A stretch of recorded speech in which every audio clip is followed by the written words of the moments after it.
Welcome to this tutorial video.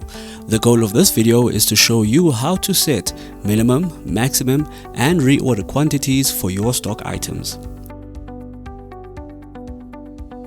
This is a key step in maintaining an effective and cost-effective inventory system in your practice.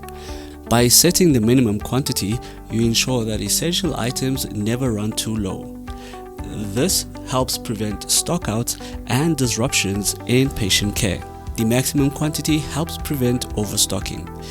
It ensures valuable space and resources aren't wasted on items that may expire before being used. The reorder quantity then simplifies the ordering process because it prompts timely reorders to maintain a consistent supply. These settings work together to improve your operational flow.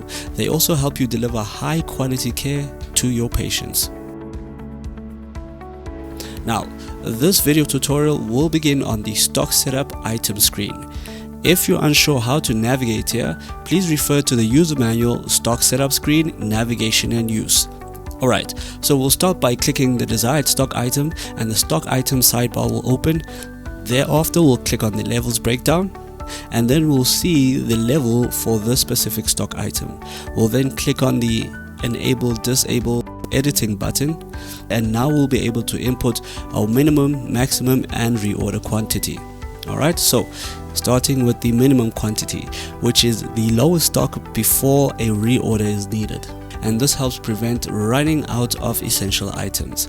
Next, we've got the maximum quantity, which is essentially the most stock you want to keep to avoid waste or excess. So this helps manage space and reduce unnecessary costs.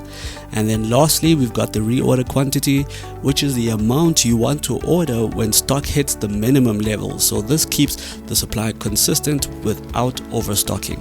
And once we've entered our desired levels, the row will be highlighted. And once we're done, we can simply click the save button to store our changes. And that's how you set the minimum, maximum and reorder quantities for stock items. Thank you for watching, and I'll see you in the next tutorial video.